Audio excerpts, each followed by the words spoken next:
Can you please tell us a little bit about yourself and about Eastern University? I am Sharon Thompson. I am the coordinator for the College Success Program at Eastern University, and it is a small Christian university, private liberal arts university in the northwest suburbs of Philadelphia.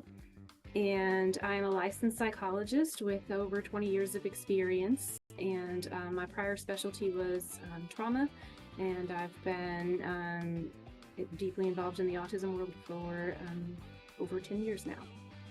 Can you please tell us a bit more about Eastern University and the surrounding community? Eastern University is on a beautiful wooded campus in a residential neighborhood. It's within walking distance of a cute little downtown area of Wayne, Pennsylvania, and within a pretty short train ride into Philadelphia. The community is welcoming of the university and pretty charming, and the campus has woods and ponds, and it's quite beautiful and peaceful here. It's a Christian university whose mission is to be open and welcoming to all, and that means that students are embraced here, and my efforts to educate the community about autism and neurodiversity in general have been welcomed, and so it is a supportive community throughout. So the mission of the CSP is for the program participants to have equal access to and be fully integrated into the educational experiences and university community. And we usually have 15 or 20 students in the program at one time. Our campus has around 1,200 traditional undergraduate students here on our main campus. Now can you please tell us a bit about the CSP program? Students do need to have an autism diagnosis, an autism spectrum diagnosis, in order to be part of the program. They need to apply to the university first. Once they're accepted to the university, they can also apply to be a part of the program. The CSP is a comprehensive support program, so we are invested in supporting the students' entire experience here at the university. Our major components include a pre-fall semester orientation, which allows the students to arrive a couple of days early for a less chaotic move-in experience and time to get used to the campus before other students are moving in.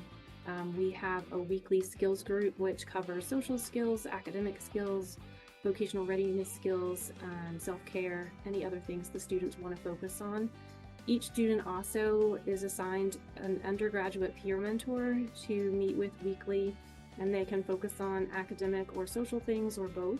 We also have graduate student mentors who live in the residence hall and provide residence life support. They also run our study group, which meets for 10 hours a week, and provide on-call services for the students when my office is closed, so during the evenings and weekends, so students have someone they can reach out to when they are in distress. We also have a part-time academic coach who provides executive functioning support, so students are welcome to meet with that coach weekly if they want to, or just as needed, depending on individual student needs.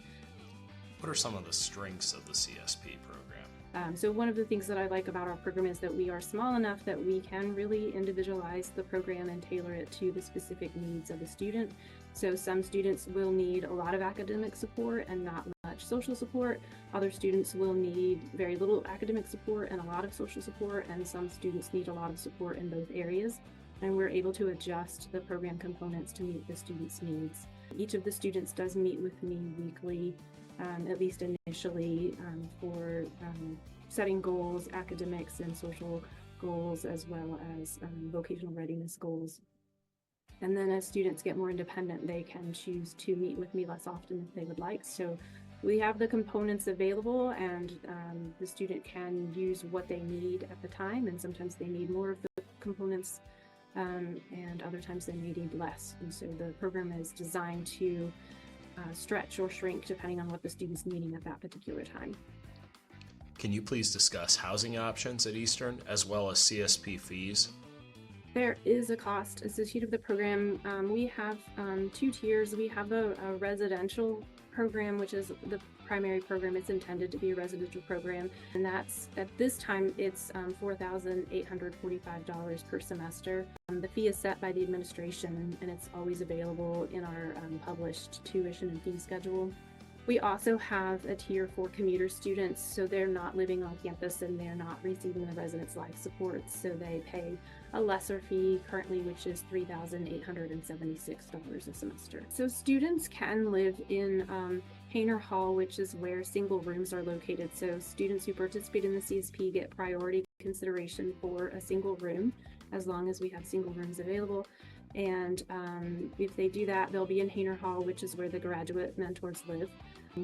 Students also have the opportunity to choose to have a roommate if they would prefer. And so we've had students come in with a roommate and then choose to move to a single. We've had students come in a single and eventually have a roommate.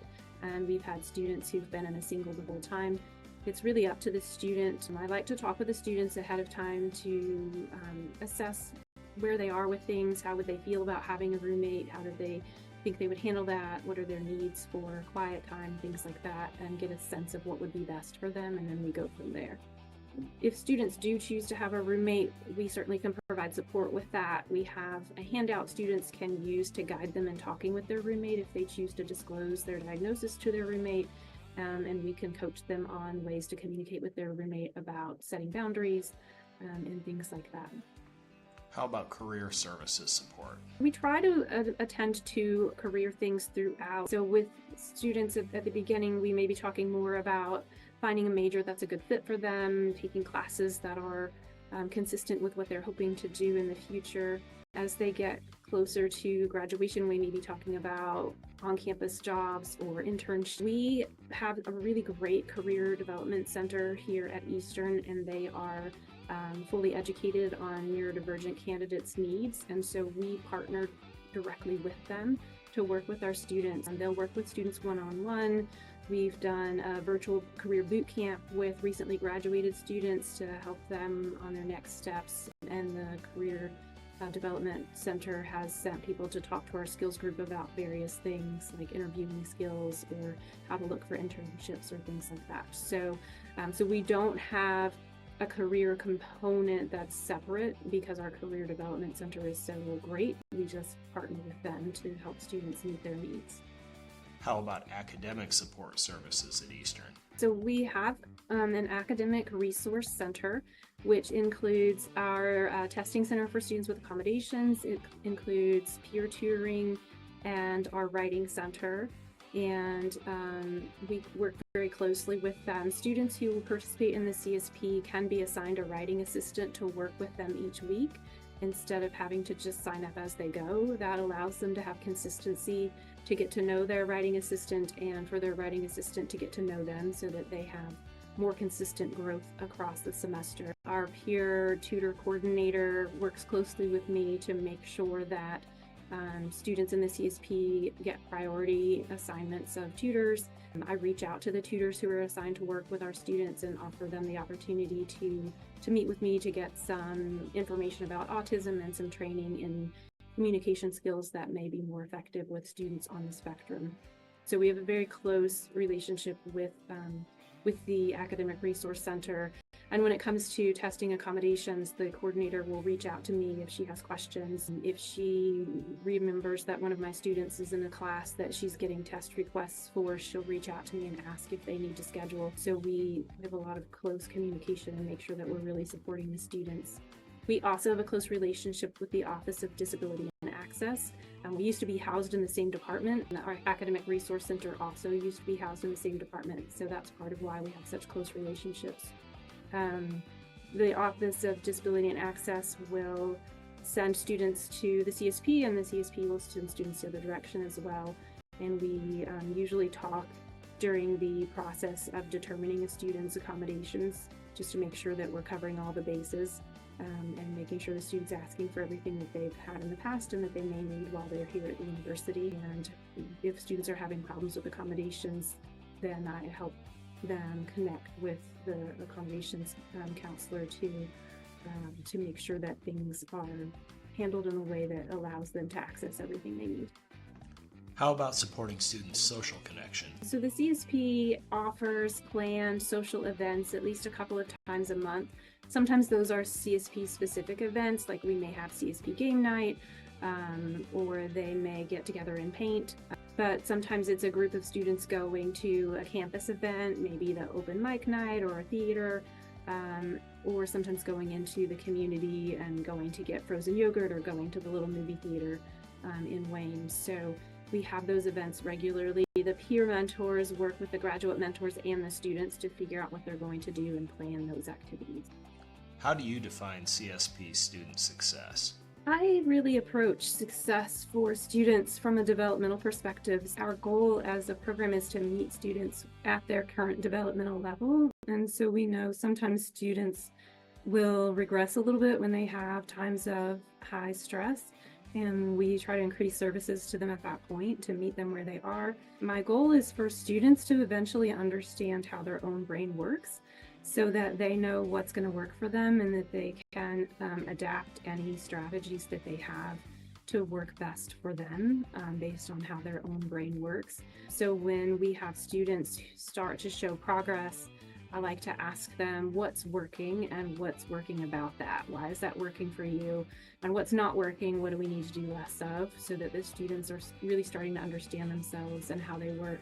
I had one student in particular who it felt like every semester we would go over good study strategies and academic success skills, and the semester would get off to a really rough start, and we would be scrambling mid-semester to try to get him back on track, and then at the end of the semester, reminding him of all the good strategies, and then we would just do the whole thing the next semester. So the end of one semester, I said, we do this every semester, but this time we're going to do it a little bit differently. I'm going to type, and you're going to tell me, what did you learn? So we titled it with the student's name, the student's rules for college, and he wrote down everything he could remember that worked for him that semester. And we reviewed it at the beginning of the next semester, and that was the first time that he was actually able to implement all of those strategies and get off to a really good start and have a great semester. So we started doing that every semester. We would review at the end, what did he learn that semester, what did we need to change about his rules for college, and then we would review it again at the beginning of the next semester. And so it really helped him take ownership of the skills that he needed to implement in order to be successful. And he eventually chose a major, and he's working his way through the process he needs to do in order to eventually achieve his goal. He's in the entry-level position right now. He's got his eyes on a certification he needs to do in order to move up to the next steps. He really internalized that message of, what can I do? How can I take ownership of this in order to reach my goals? So that's one of my favorite success stories, going from it always feeling like chaos to feeling like he had a sense of control over what's happening. Big thanks to Sharon Thompson and the CSP program at Eastern University. Please subscribe to Inclusive Academia.